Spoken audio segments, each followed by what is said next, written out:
2025爆发杯昆士湾星光夜跑，由南区公所以及台南市体育总会主办。活动组别分为5公里健康组、10公里的挑战组，以及21公里的半马组。路跑路线涵盖南区侪个景点，是一个充满海味、美味、人情味的路线。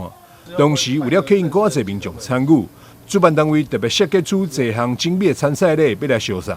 我们这次的纪念衫呢，也是采用这个质感比较好的那个布料以及请专业的设计师呢帮我们设计比较质感较高的一些奖牌。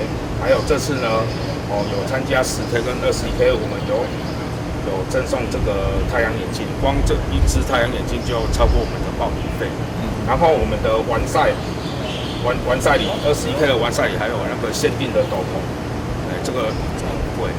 然后呢，还有这个我们饭店啊，还有一些几家民宿的业者，他们也有去赞助这次的那个路跑的活动，即将会赠送免费的住宿券。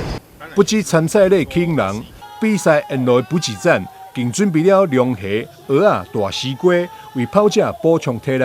我们这次的补给比较丰富，就是沿路上有像我们这次有推出这个龙虾，还有生蚝。当然我们这次的龙虾不可能像外面所传说，是不是你的龙虾只是好看几只而已？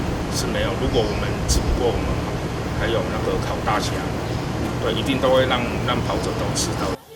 2025爆发杯昆士湾星光夜跑将伫咧9月17起跑，目前当伫咧报名阶段，精美的参赛礼以及沿路美味海味，互人更加有动力。